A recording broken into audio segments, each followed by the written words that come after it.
Sa iba pang ulat, mga retirees naman ng pulisya binigyan ng one-stop shop caravan sa Campo Crame. Mga kailangang bayaran sa pagpoproseso ng kanilang baril, saklaw din po ng 20% discount. May ulat si Alvin Baltazar. Nasa ikalawa na tuling araw na ngayon ng test run para sa Firearms One-Stop Shop Caravan na inilaan ng PNP Firearms and Explosives Office sa mga retirees. Ayon kay FAO Deputy Chief Senior Superintendent Abadosit, ginawa ang test run sa layuning ma-duplicate din ito sa iba pang mga rehiyon at inuna labang dito sa Metro Manila.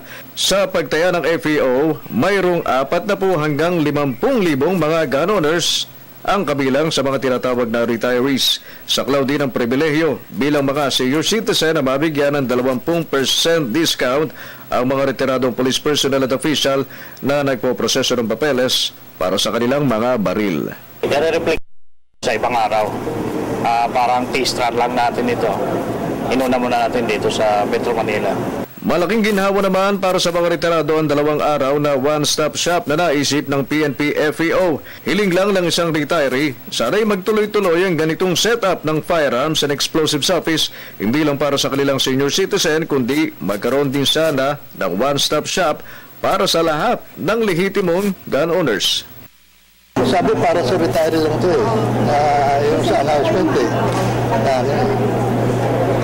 pero sana sa lahat na one stop na para madali. Kawawa kasi yung mga dating retiree ng pulis. Kawawa ka kung civilian ka. Pare-pareho lang. Isang mataas na opisyal naman ang nagpakita ng mabuting halimbawa at sumunod sa prosesong dinaraanan din ng isang gun owner. Para kay Police Director Edgardo Inking na 2 buwan na lang ay retirado na sa serbisyo, sumalang din ito sa kailangang daanan gaya ng pangkaraniwang gun holder. Walang exemption ito, lahat kami. Naniniwala ako na lahat kami, pati yung ibang applicants, pantay-pantay lahat.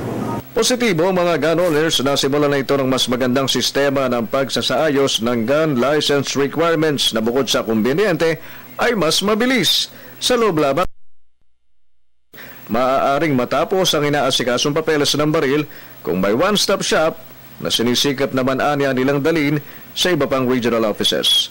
Para sa Telebisyon ng Bayan, Alvin Baltazar.